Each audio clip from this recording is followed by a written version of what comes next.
What up, people? It's your boy Ike. Look, I've got a story to tell you guys today. You're gonna learn so much from this story, so stay with me. Patiently stay with me. This is a story about a Nigerian man. His name is Peter.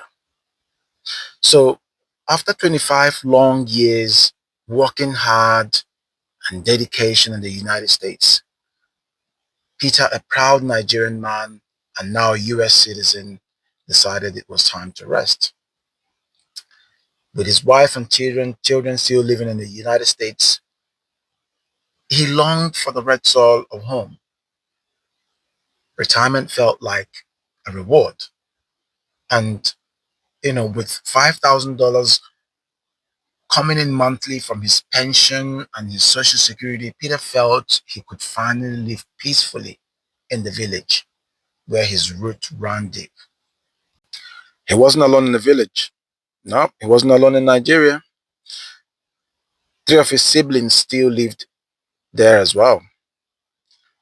Two brothers and a sister, while one of the brothers remained in the United States. Like many who dreamed of homecoming, Peter thought, his kin would care for him as family should. But he didn't really realize that that wasn't what everyone doesn't really respect you, right? Some people respect you for what you have. Months passed and tragedy struck. Peter suffered a stroke. And that was in 2020, according to the daughter.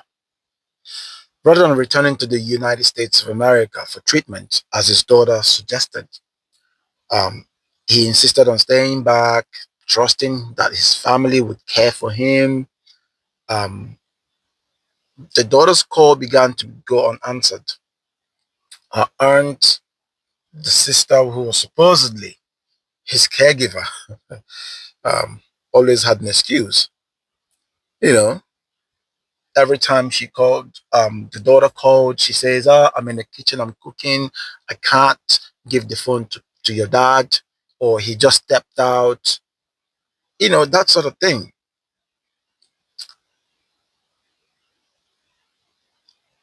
Days turned into weeks, weeks to months. 6 months passed, silence grew louder, suspicion swelled. It was later revealed that since Peter left the hospital following, 2 years ago, following his stroke, that he hadn't been seen by a doctor since then. No checkups, no treatments, nothing. And all the while his pension kept arriving faithfully. But his body, his life was wasting away in silence. Wow, people. And still, his siblings refused to release him. They said, no, you're not taking him out of here. He's not going anywhere with you. They fought to keep him. Not for his sake. I believe it's, for what he represented, the money that kept coming from him. Not the man, just the means. But God intervened.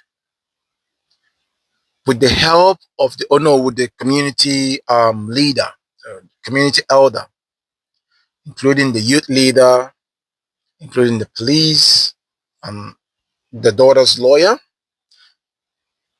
you know, Peter's daughter was finally able to take the father away from that place of quiet suffering.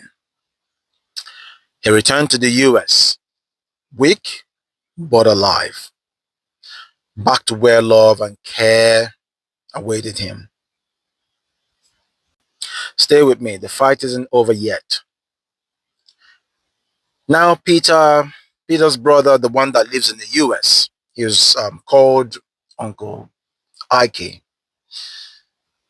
or Gabriel, as his other name goes. He is taking legal steps to fight for guardianship, setting off another wave of battles.